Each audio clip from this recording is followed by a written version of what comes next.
गयासुद्दीन जी, जी बहुत बहुत स्वागत है डीडी मॉर्निंग बहुत शो बहुत में। शुक्रिया आप लोगों का कि आपने मुझे यहाँ बुलाया। उसके लिए बेहद शुक्रगुजार हूँ आप लोगों का। बहुत बहुत शुक्रिया। एक्टिंग का जो ये सफर है, जो सिलसिला है, जी वो थिएटर से शुरू हुआ। शुरू हाँ वहाँ से हुआ। सबसे पहले मैं बता दूँ कि मैं जिस फैमिली बैकग्राउंड से हूँ वहाँ पे ना पढ़ाई की चर्चा बहुत ज़्यादा है।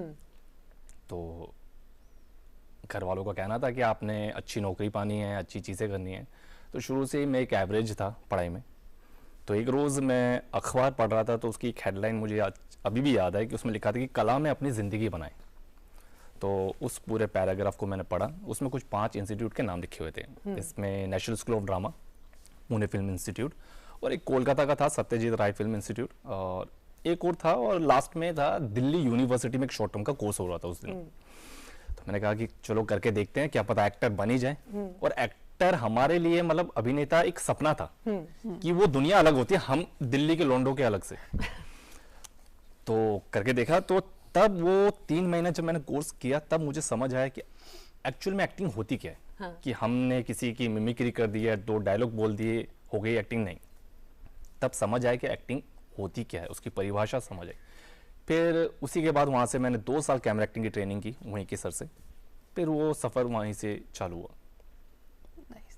आज के टाइम में ट्रेनिंग कितनी इंपॉर्टेंट है आपके हिसाब से? एक्टिंग की ट्रेनिंग लेना और एकदम सीधे फील्ड पे उतर जाना, व्हाट नहीं इज द नहीं, डिफरेंस? कई लोग चकाचौंध को देख के इस तरफ आकर्षित हो जाते हैं, बट आप चाहे किसी भी फील्ड से हो, एक बेसिक ट्रेनिंग बहुत ज़्यादा ज़रूरी है आपके लिए।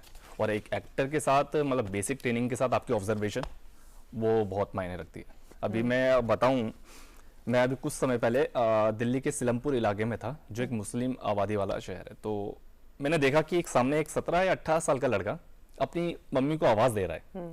तो उसका जो टोन था वो मैं आपको बताता हूँ। वो कहता है, अम्मी अरे नाजिद पैसे ना दे दिया है, क्या करूं? तो वो जो टोन है वो मुझे ऐसे क्लिक हुआ कि नहीं यार, ये मुझे एक चीज मिल गई है जो कभी इन फ्यूचर मुझे इस तरह का कुछ कैरेक्टर करने को मिले तो मैं डेफिनेटली उसको मैं कैच कर सकता हूँ। क्या बात जी। है। तो जब भी किसी कैरेक्टर को करते हैं तो उसके पीछे बहुत रिसर्च भी जाती होगी, है ना, कि हाँ। आपको क्या कैरेक्टर प्ले करना है, किस पीरियड का है। जैसे हम अगर बात करें मुजीब की, तो मुजीब में, और लेट श्याम बेनेगल की शायद आखिरी फिल्म जी, थी, जी। आपने उसमें काम किया, तो किस तरह का रिसर्च था, और दूसरा उनके साथ काम करने का एक्सपीरियंस कैसा रहा? Because he is truly a legend, there is जी। No one else like Shyam Benegal. जी जी। तो जब मुझे सबसे पहले कॉल आया कि आप इस तरह से एक फिल्म कर रहे हैं और उसको डायरेक्ट कर रहे हैं श्याम बेनेगल साहब, तो वो लम्हा बिल्कुल अलग है जब आपके साथ इतना बड़ा एक नाम जुड़ जाता है और आप शुरुआती स्टेज में आप इतने बड़े इंसान के साथ जब काम करते हैं तो आप एक अलग लेवल पे चले जाते हैं। दूसरा, उसमें जो कैरेक्टर प्ले कर रहा था वो वाजिद मियां का कैरेक्टर प्ले कर रहा था, जो हमारे पूर्व बांग्लादेश की जो राष्ट्र प्रधानमंत्री थी शेख हसीना जी, उनके हस्बैंड का कैरेक्टर मैं प्ले कर। तो मैंने कई रिसर्च की, मैंने यूट्यूब में देखने की कोशिश की कि उनकी कुछ पुराने वीडियोस मिल जाए, पर मुझे मिले नहीं। पर जितना मैं कोशिश कर सका कि यहाँ से उठा के जो भी मुझे उनके बारे में पता चला कि वो शुरुआती दौर में कैसे थे, कैसे अपनी ज़िंदगी को जीते थे, उनका बैठना उठना, तो वो सारी रिसर्च का एक पार्ट था और उस हिसाब से फिर मैंने उस और चीज़ को- श्याम बेनेगल जी के साथ काम करने का एक्सपीरियंस कैसा? हाँ, एक मैं बताता हूँ कि कहते हैं ना कि बड़े जो डायरेक्टर होते हैं उनके जहन में वो फिल्म पूरी बनी हुई है। एक एक फ्रेम, एक एक शॉट, उससे ज्यादा वो एक्स्ट्रा शॉट नहीं लेते हैं। उनका फ्रेम डिसाइड है कि अगर मेरा ऑब्जेक्ट यहाँ से आ रहा है तो बस मुझे उतना शॉट लेना है, ओवर द टॉप या वहां से ले लिया, ये सब कुछ नहीं। उनके जहन में वो पूरी फिल्म क्लियर है कि मुझे कितना शॉट लेना है, कितना फ्रेम रखना है, वो सारी चीजें क्लियर है। तो एक बड़े डायरेक्टर के साथ काम करने का आप यही सीखते हैं कि मतलब उनका जो तजुर्बा। सबसे बड़ी सीख क्या थी उनके साथ काम करने का, जो आपने उनके साथ समय बिताया? उनकी डेडिकेशन। मैंने देखा कि वो 90 साल के आसपास हैं, जी। थे, माफी चाहूंगा, वो चल भी नहीं पा रहे थे। तो हर एक एक्टर को ब्लॉकिंग बताना, सीन को समझाना, उठ के आ गए, मतलब कोई उनका असिस्टेंट नहीं आके बताता था, वो खुद आके कैसे ब्लॉकिंग, मतलब कहाँ से आपको कितना आना है, कितना बोलना है, कैसे बोलना है, वो मतलब वो आदमी, मतलब जुनून होते हैं ना कि फिल्म मेकर, वो जुनूनी वाले, वो इंसान है। बिल्कुल। तो कमाल का एक्सपीरियंस था वो। जुनून से मुझे एक सवाल याद जी। आया है कि जिसमें स्टेज एक्टिंग अलग होती है, हाँ। सिनेमा के लिए आपको एक सेपरेट अलग से प्रिपेयर करना होता है, अपनी बॉडी लैंग्वेज को, छोटी छोटी चीजों का ध्यान देना होता है। उसके डिफरेंस के बारे में आपको क्या लगता है? स्टेज और जैसे कैमरे की मैं बात करूं तो कई बार क्या होता है कि जब हम मिड शॉट दे रहे होते हैं, अब मैंने किसी को कहा चल भाग जा, अब ये फ्रेम आया, मैं आधा फ्रेम से आउट हूं और ये वो सेंस नहीं बनता है। तो जब आप एज एन एक्टर, जब आप कैमरे के सामने रहते हैं तो आपको छोटी चीज ज़हन में रहनी चाहिए ताकि वो डायरेक्टर जो कैमरामैन है उनको रहे कि नहीं एक एक्टर इतना सेंसिबल है कि उसको पता है कि मैंने अगर मिड शॉट लगाया तो मुझे किस हिसाब से बात करना है, मेरी रेंज क्या रहेगी। तो अगर मैंने अब अगर मिड शॉट लगाया तो मैं उससे कह सकता हूँ चल भाग जा यहाँ से। अब मैं चल भाग जा यहाँ से, तो ये चीज नहीं हो सकती। तो ये बहुत सारी छोटी छोटी चीजें हैं जो मुझे ऐसा लगता है कि एक स्टेज एक्टर और एक कैमरा एक्टर में फर्क होता है। तो आपको फिल्म्स करने में ज्यादा मजा आता है या थिएटर करने में ज्यादा मजा आता है? मुझे फिल्म, जाहिर सी बात है, जो इतनी मेहनत की है वो फिल्मों के लिए की है, कैमरे के सामने के लिए की है। तो कौन कौन सी फिल्म्स की है आपने अभी तक? मैंने सबसे पहले जो रूही की थी राजकुमार राव के साथ, फिर मुझे मुजीब में काम करने का मौका मिला। फिर उसके बाद मैंने मामला लीगल है वेब सीरीज में काम किया है, द रॉयल में काम किया है। फिर एक बिंदु शॉर्ट फिल्म करके एक मैंने फिल्म की थी, उसमें एज ए लीड कैरेक्टर में प्ले कर रहा था, जो कि हॉटस्टार पे है। बस इस तरह से ये चलता आ रहा है। तो हर किरदार के साथ आप अपनी एक्टिंग की जो जर्नी है उसमें और परिपक्व होते जा रहे होंगे। तो वो क्या है जो हर किरदार आपको सिखा के जाता है? हर किरदार ने कुछ नया आपको दिया, चाहे रूही की बात करें, चाहे मामला लीगल है में बात करें। एक इंसान के तौर पे मैं हर एक जिंदगी को निभा रहा हूँ, मुझे वो एक्सपीरियंस मिल रहा है जो मैं हूँ ही नहीं। तो वो करना मतलब कि एक जिंदगी है और उस जिंदगी में मैं हजारों जिंदगी को जी रहा हूँ, तो इससे बड़ी बात मेरे लिए कुछ नहीं हो सकती। आपने शायद 100 एड फिल्म्स किए हैं, है ना? तो जब एड्स करते हैं तो कैमरा के सामने तो है, लेकिन I am sure it's an entirely different ball game than movies और OTT is, right? The hero in the ads, right? तो how do you balance that? कलाकारी मतलब हर एक स्टेज पे अलग अलग होती है। आप एडवर्टाइजमेंट के लिए अलग से आप प्रिपेयर रहते हैं, आप फिल्मों के लिए अलग प्रिपेयर रहते हैं, थिएटर के लिए आप अलग प्रिपेयर रहते हैं। अब मुझे याद है मैं एक एड फिल्म कर रहा था, उसमें क्या कहते हैं, तो उन्होंने कहा कि आपने ना सिर्फ उंगली तक का इशारा, मतलब इतना है तो इतना है, उन्होंने इतना नहीं चाहिए, इतना नहीं चाहिए। तो बहुत छोटी छोटी बारीकी पे काम होता है और एक टेक को कम से कम 100 बार भी हो जाता है। तो एड फिल्मों में ऐसा रहता है। कोई ऐसा रोल था जिसने आपको तोड़ दिया, मतलब आपको लगा कि यार बहुत मुश्किल है, ये बहुत ही ज्यादा मेहनत करनी पड़ रही है इसके लिए? मुझे क्या कहते हैं, अभी हाल ही में मैंने काम किया था सैफ सर की डॉटर का नाम सारा अली खान के साथ, और डायरेक्टर थे, नामी डायरेक्टर थे, रायन सर करके थे। तो उन्होंने सेट पे भी क्या होता है कि डायरेक्टर बॉस होते हैं, तो उन्होंने सारा जी को भी डांट लगा दी थी। तो वो डांट के बाद मुझे लगा जब सारा जी को डांट पड़ गई है तो अगर मैंने ऊपर नीचे कुछ किया तो भारी पड़ जाएगा। तो वो एक पहला सीन था, मुझे अच्छे से याद है, जब हम उस चीज को कर रहे थे तो मैं भी बहुत ज्यादा घबरा गया था कि अगर सारा को डांट पड़ रही है तो हम अभी शुरुआती स्टेज पे हैं तो हमारे साथ क्या होगा। तो डर के क्या हुआ? और सोना जो है वो आग में तब के और निखर गया? नहीं, और जितना एक्सपीरियंस मतलब जो सीख के गए थे सिर्फ उतना ही आता है कि हाँ सेट पे कुछ भी चल रहा है आपको उस तरफ ध्यान नहीं देना है, आपको अपना काम आता है, आप अपना दीजिए, बाकी डायरेक्टर पे छोड़ दीजिए। आप अगर सेलिब्रिटीज के साथ होते हैं जैसे ऑन एयर, मतलब कैमरा के सामने, तो थोड़ी सी नर्वसनेस या कुछ होता है? जी बिल्कुल रहती है। मैं जो मुझे अच्छे से याद है, मेरा अपना पहला एड इरफान साहब के साथ काम कर रहा था। कहते हैं कि मेरी आंखें उनसे मिलती जुलती है, तो मैं जूनियर इरफान खान का रोल प्ले कर रहा था इरफान साहब के साथ। अच्छा, what was this? This was a ad film, इस एड फिल्म, ओके, 7 अप का एड फिल्म था वो। तो मुझे अच्छे से याद है, मैं आया और इरफान साहब वहां से चलते हुए आ रहे हैं। तो वो मोमेंट मतलब ऐसा था कि जिससे सीखा है कि know acting is a good acting, कि आपने एक्टिंग नहीं करनी है, आपको जिंदगी जीनी है, मतलब कलाकारी ऐसे कीजिए कि आप जिंदगी जी रहे हो।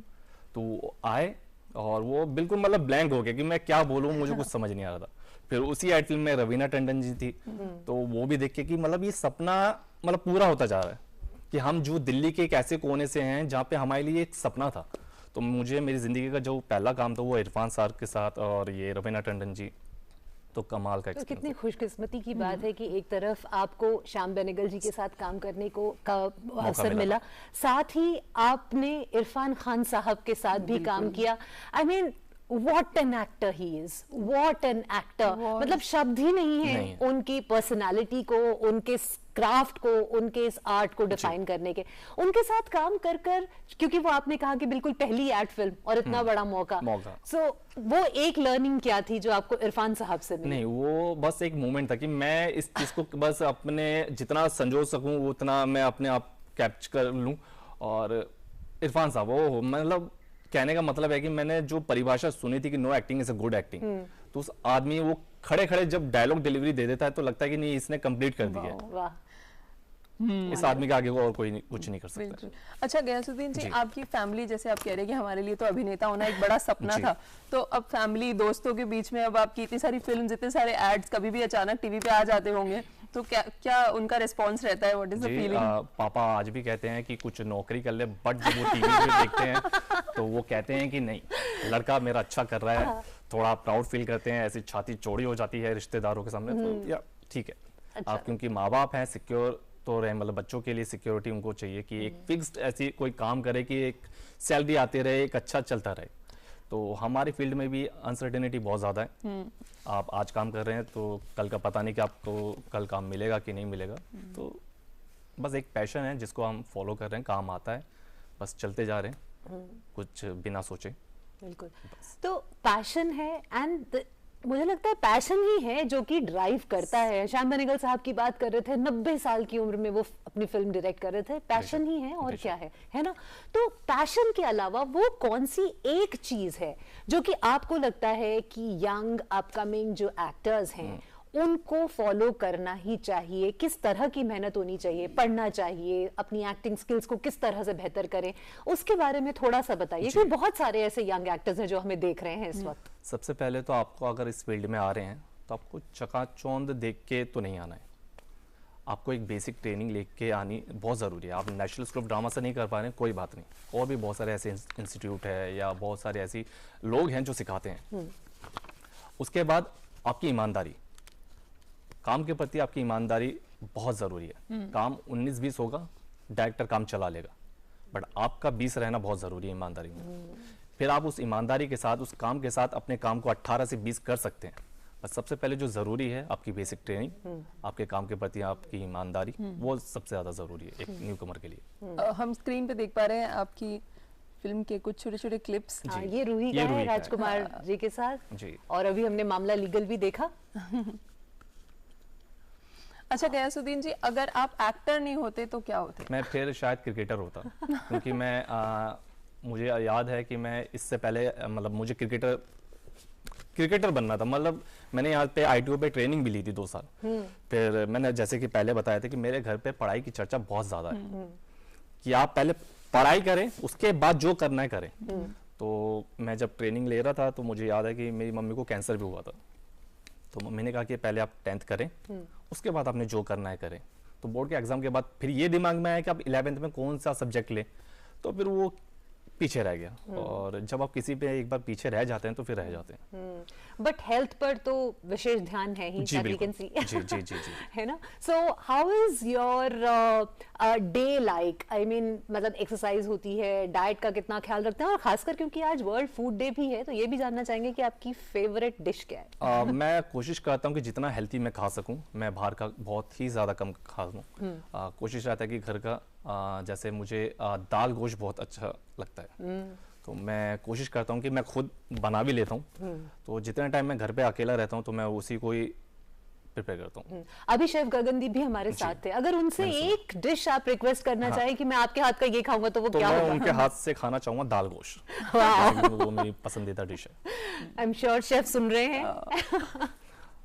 क्या बात है। सो एक्सरसाइज कितना इम्पोर्टेंट है? आपका एक्सरसाइज का रिजीम भी डेली रहता है कि इतने घंटे एक्सरसाइज करनी ही करनी है? मतलब आप सिर्फ एक्टर हैं कि इसलिए आप एक्सरसाइज करेंगे, नहीं। आप एक इंसान, मतलब आपके शरीर को वो चीज़ बहुत ज़रूरी है। एक्सरसाइज एक डेली रूटीन का पार्ट है, तो वो आप करते रहिए, आप हेल्थी रहेंगे, अच्छा खाना खाते रहिए, बस। क्या बात। लुक्स कितने इम्पोर्टेंट है एक्टिंग इंडस्ट्री में, आपको क्या लगता है? एक्टिंग इम्पोर्टेंट है या लुक्स ज़्यादा इम्पोर्टेंट है? मुझे ये बहुत पहले लगता था, क्योंकि मैं शाहरुख, गोविंदा, अक्षय सर की फिल्में देख के बड़ा हुआ हूँ, तो ऐसा लगता था कि यार ये लुक्स मैटर करता है, ये अलग दुनिया, जैसे कि मैंने बताया था। मैं फिल्मों में ऐसे और आया कि मैंने सबसे पहले फिल्म देखी थी गैंग्स ऑफ वासेपुर, और उसके जो डायरेक्टर है अनुराग कश्यप सर, जिन्होंने मेरी दिली ख्वाहिश है कि मैं उनके साथ काम कर सकूं, क्योंकि उनका सिनेमा देखने के बाद ही मेरी सिनेमा को जो देखने की जो नजरिया था वो चेंज हो गया बिल्कुल। मैंने नवाज सर को देखा, मैंने कि कोई कैसे हीरो बन सकता है ऐसा इंसान। तो वो जो फिल्म की जो स्क्रिप्ट थी, वो जो फिल्म जो मेकिंग थी फिल्म की, एक्टर ने जो परफॉर्मेंस दी, मतलब वहां से मेरा बिल्कुल देखने का जो नजरिया था सिनेमा को वो बिल्कुल चेंज हो गया। कोई एक ऐसे एक्टर जिनको आप अपना आइडियल मानते हैं? शाहरुख खान है। हाँ। अगर वो नहीं होते तो शायद मैं यहाँ नहीं होता, क्योंकि मैं बताऊं कि मैंने उनके शायद ही कोई ऐसा इंटरव्यू है जो मैंने नहीं देखा है, चाहे हिंदी हो, इंग्लिश हो, जिस भी भाषा में हो, जितना समझ आया नहीं आया। और इनफैक्ट आज भी मैं जब बॉम्बे जाता हूँ, जब मेरे पास काम नहीं होता है, तो मैं उनके घर के सामने बाहर बैठा रहता हूँ। वो जो एक पता नहीं, मैं आपको उस चीज को बयान नहीं कर सकता, बट वो एक वाइब है जो उनके घर से भी मिलती है, मैं बता नहीं सकता। वो सिर्फ वो इंसान जान सकता है, या तो मैं या तो मेरा खुदा, कि वो एक आग, मतलब वो उस आदमी की, मतलब हर इंटरव्यू में उसकी जबान जैसी खुलती है, मुझे लगता है यार ये कमाल का इंसान है, इसको बनाया गया है ये, मतलब दिल्ली के है वो। I second you। मुझे भी ऐसा ही लगता है, ऑल्दो मैं उनको देखकर एक्टर नहीं बनी, लेकिन और बहुत कुछ बन गई। नहीं, वो जो जुनून में उनकी बातों से, उनके इंटरव्यू से जो एक आग आती है ना, कि कहीं धीमी पड़ जाती है, आप उनका इंटरव्यू उठा लीजिए, बस वो जुनून फिर से आपका जग जाएगा। Wow. And he always mentions Delhi in every interview. भैया हम तो दिल्ली गए हैं, वो अभी भी यहाँ से दिल्ली के ही हैं। क्या बात है। और जब हम आपकी जर्नी की बात करते हैं, अभी तक आपने कई फिल्मों में काम किया, ओटीटी में काम किया, अब जब ओटीटी आ गया है, आपको ऐसा लगता है कि वो एक्टर्स जिनका कोई वैसे फिल्मी बैकग्राउंड नहीं है, they don't come from the film fraternity, film families, उनके लिए एक ज्यादा आसान, एक बड़ा स्टेज मिल गया है? डू यू बहुत ज्यादा? जी बिल्कुल बिल्कुल बिल्कुल। कई लोग, कई एक्टर आप देखिए जो ओटीटी के आने के बाद ही मतलब चर्चा में आए हैं। तो ओटीटी ने बहुत न्यू कमर के लिए, स्पेशली जो टैलेंटेड है, उनको एक बहुत अच्छा प्लेटफॉर्म दिया। अच्छा, जब फिल्मों में काम करते हैं या ओटीटी में किसी सीरीज के लिए काम करते हैं, तो काम करने के तरीके में भी कोई फर्क होता है? सिनेमा का तरीका ही अलग, एक ही है, चाहे आप ओटीटी कर रहे हैं चाहे फिल्म कर रहे हैं, तरीका एक ही है। तरीका हाँ, बट आप अगर सीरियल कर रहे हैं, आप एड फिल्म में कर रहे हैं, वहाँ पे तरीका थोड़ा सा चेंज हो जाता है, क्योंकि उनको डेली बेसिस पे उनको एपिसोड चाहिए होते हैं। तो वहाँ मुझे ऐसा लगता है कि मैं ये नहीं कहूँगा कि अच्छा काम नहीं होता, बट एक एज एन एक्टर जो सीखा हुआ है, जो आपको किसी चीज को परफॉर्म करने के लिए एक समय चाहिए होता है, वो समय उस टीवी पे नहीं मिल पाता है। आपको लाइंस दी, याद किया, अपने कैमरे के सामने तुरंत बोल दिया। सीरियल में क्या स्केड्यूल रहता है, मतलब जनरली? वही 12 घंटे की शिफ्ट रहती है एक्टर की, कि आपको सुबह जाना है, वही एक ऑफिस की जो ड्यूटी होती है, सुबह जाना है और रात को आपको इस टाइम पे घर आ जाना है। तो मुझे ऐसा लगता है कि एक्टर के तौर पे, मतलब मैं अभी जो चीज को सबसे ज्यादा प्रेफर करता हूँ वो फिल्म, सिनेमा, वेब सीरीज। तो मेरी कोशिश यही रहती है कि मैं इन चीजों को सबसे ज्यादा देखूं और इन्हीं में काम करूं। जितना काम किया है, आई एम श्योर सभी कहते हैं कि it is very difficult to pick one, क्योंकि सब आपके बच्चों की तरह है ना? लेकिन आपको क्या लगता है कि आपने जितना काम किया है उसमें से आपका फेवरेट किरदार कौन सा है और क्यों?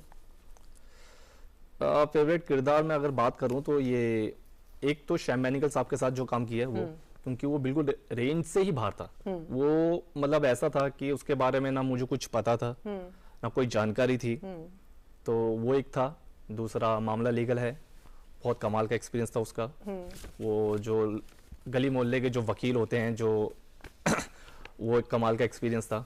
और जैसे कि मैंने पहले बताया इरफान साहब वाला, वो भी एक बहुत कमाल का एक्सपीरियंस था।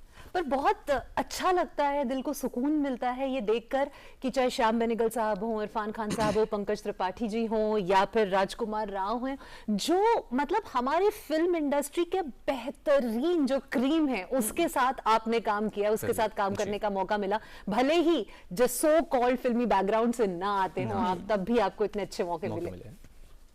ये बस इसलिए है, मैंने आपको पहले बताया कि आपका काम के साथ ईमानदारी रहना बहुत जरूरी है। आप ये सोचोगे मैं आज भी मुझे नहीं पता कि मैं कहाँ तक पहुँचूंगा या मेरा सफर कहाँ तक रहेगा, बट ये रहता है कि मुझे अपना 100% देना है। जो भी ऑडिशंस आते हैं, जो भी लोग मुझे अप्रोच करते हैं, मुझे अपना 101% देना है। उसके बाद हो रहा है नहीं हो रहा है वो उसका जहन में मैं रखता नहीं, बट है कि अपना 100% दे। वो कहते हैं ना कि आसमान में सुराख हो सकता है, एक तबीयत से पत्थर उछालो यारो, तो आप वो तबीयत से पत्थर उछाल चुके हैं, सुराख हो ही जाएगा। देखते हैं सुराख कब होता है। बिल्कुल, बहुत बहुत शुभकामनाएं हैं कि आप जिन एक्टर्स के साथ, जिन डायरेक्टर्स के साथ भी काम करना चाहते हैं, आपको एक दिन वो मौका जरूर मिलेगा। Thank you very much for joining us on TV morning show. Thank you Ghiyasuddin ji.